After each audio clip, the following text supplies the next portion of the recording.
Hi guys, we're back. In this video, we're going to be talking about expansion vessels. How to service them, repair them, how to design them as well. And there's a lot of discrepancy when it comes to sizing expansion vessels. Do you go to the British standards? Do you go to the boiler manufacturers? Do you go to the expansion vessel manufacturer sizing chart? So watch till the end. It's very interesting. Like, and I hope you enjoy it. Remember to subscribe to the channel and keep an eye out on all the social media platforms for the Wise of Warmth. They're all educational videos and it's all a good cause. Watch, maybe you can help, maybe you know a charity, maybe you can join in. Thanks for your support, enjoy the video.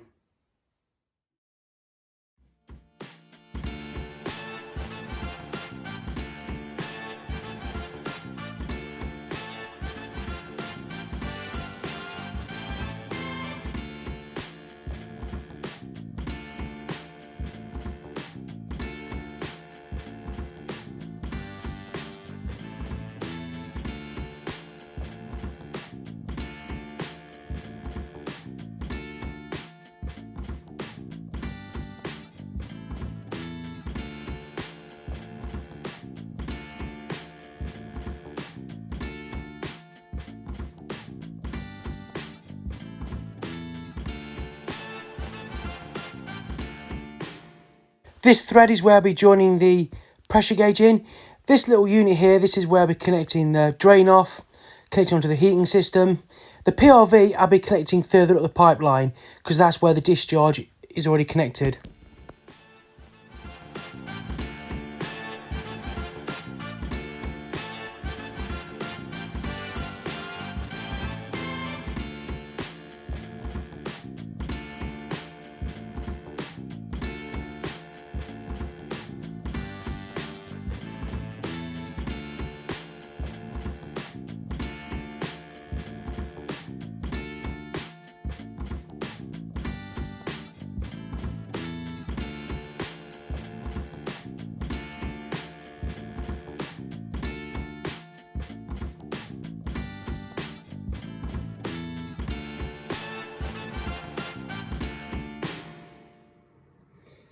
There's the pressure release valve.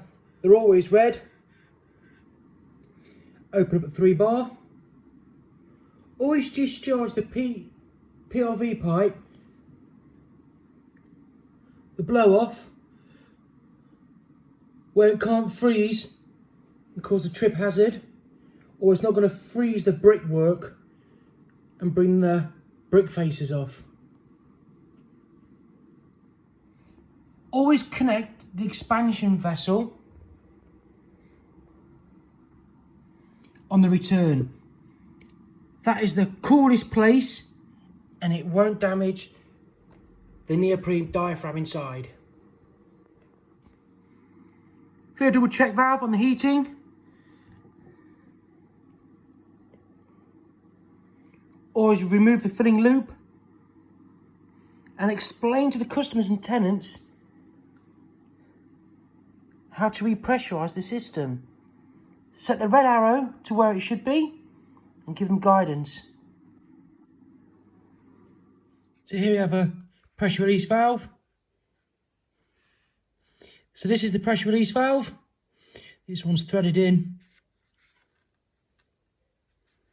Opens up 3 bar. I've loosened this off. So if you open it to drain down or do a safety check, or if it starts leaking, most of these washers are the same.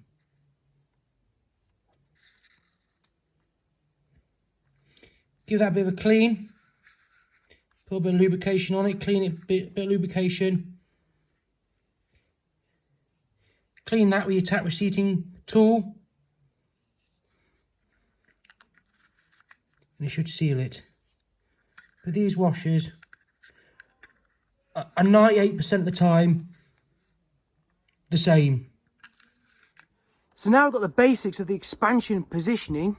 Let's talk about little tests you can do. Let's look at the Schrader valve and how you can test and rectify it. So here we go. You can tip the vessel upside down and see if you can get water coming out of the Schrader valve. So give it a bit of a squeeze. That's got air in, that's good. Another thing you can do is check if it's leaking. So for that,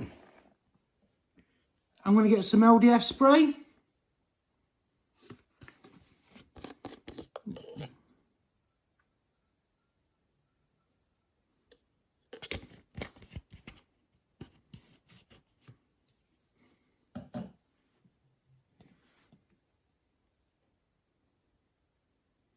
No bubbles there, that's holding fine. Couple of things that I recommend. Get a spare Schrader valve. You can see the O-ring it's got. The other thing, a Schrader valve extender. These are great because you can put it on the expansion vessel, and if it's in an awkward place you can get to it still. Also, before you charge it, put some grease on, because that will then seal it. So this is what I use for charging vessels. I've got this and a bike pump. This goes where the spare wheel is. This is for big vessels. And to get accuracy, I use the foot pump.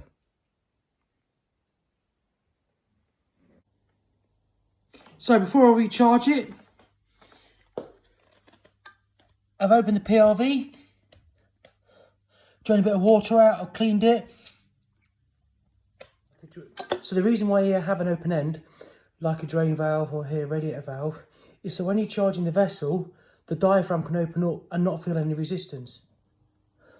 So before I begin recharging, I've got an open end. In this case, I've got a radiator valve open, or you can open a drain off. The next thing to do is to grease the Schrader valve. So as you're charging in, it's going to clean it. So here we go.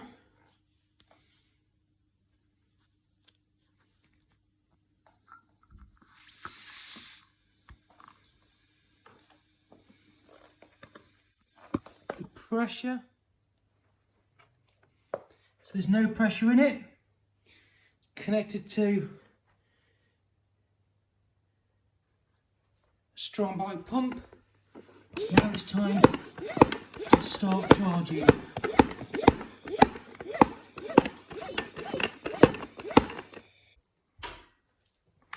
Top tip here, if you've got a failed heating expansion vessel, what you can do is get a radiator, leave it half full of air, and that will absorb some of the pressure. So here, there's a flexible connector onto the expansion vessel. These can block, resulting in the PRV blowing and the pressure increasing. So always check the flexible hoses.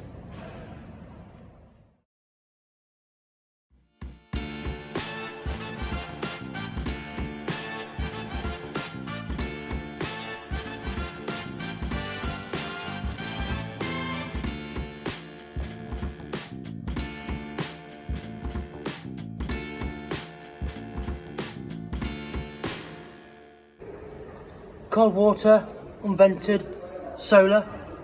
Solar, you'd have a cooling vessel beforehand. Red heating, grey heating, and blue is for potable water. Here we have a vessel for a potable water system, and these are always blue. And the reason why they look like this is so the cold water can come in and go through.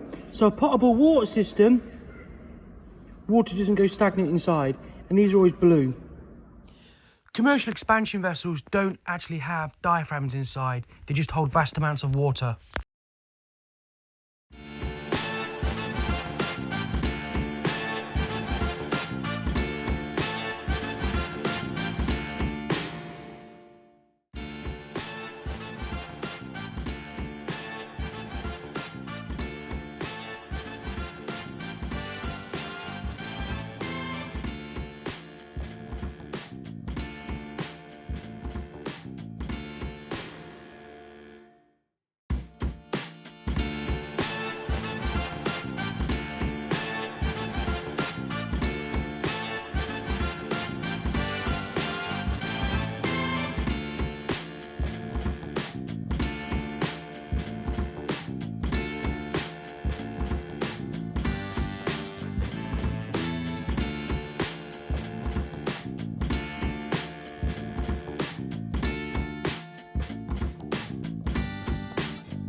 how to calculate vessel charges. So here we go. So per floor, 0.5 bar, 0.5 bar. So here's another floor. So boilers usually have 0.75 bar charge. They calculate that because from the flue exit, the first floor, 0.25. For the second floor,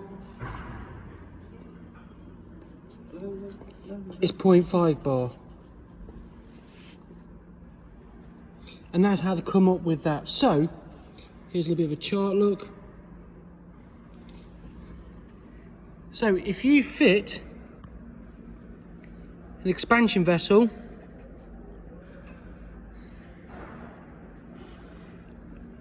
in a building, and there's radiators in the loft,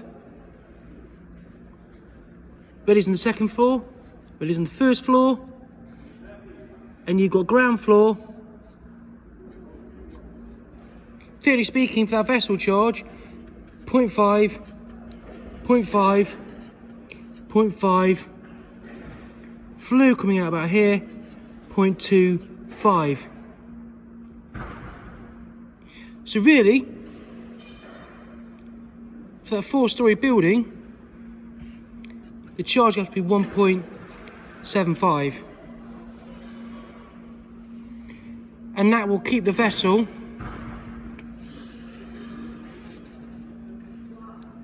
stable.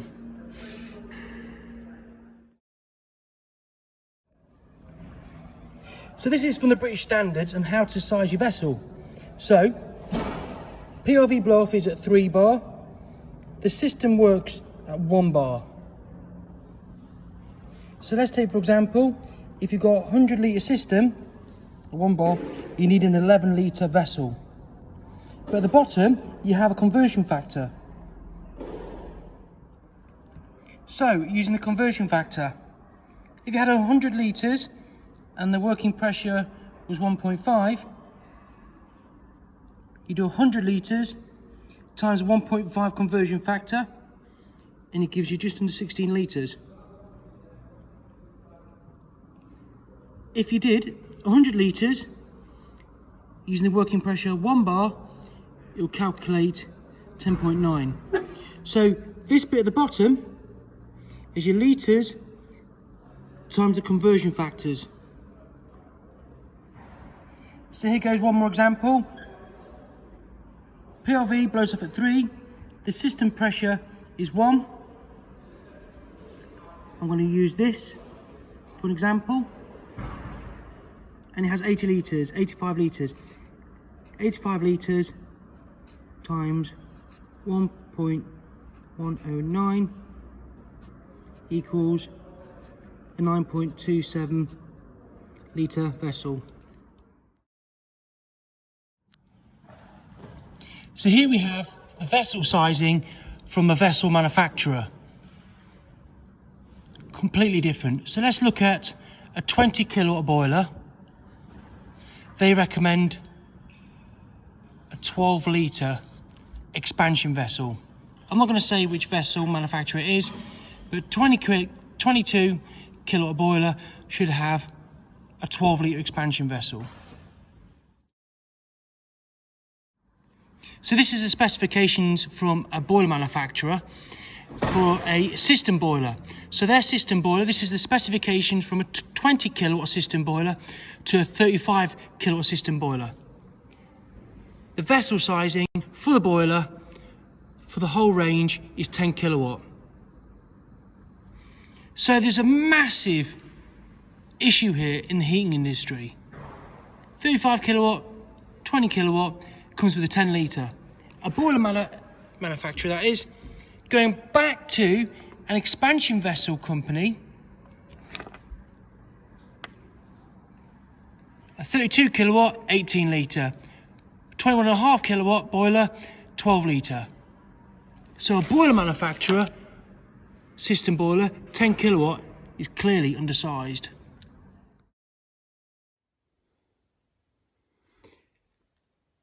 So let's have a round up then. So if you've got a 21 kilowatt heating system, British standards say the vessel's got to be 13 litre. A vessel manufacturer says 12 litres, and the boiler manufacturers provide a 10 litre. So just with the 21 kilowatt,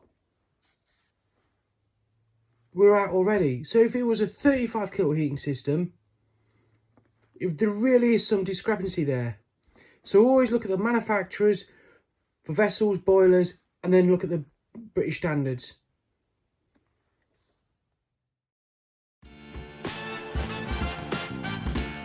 For further information on expansion vessels heating system design, if you go on the Wiser Form website, you'll find some great handouts. Please go on the site, make use of it, it's all free.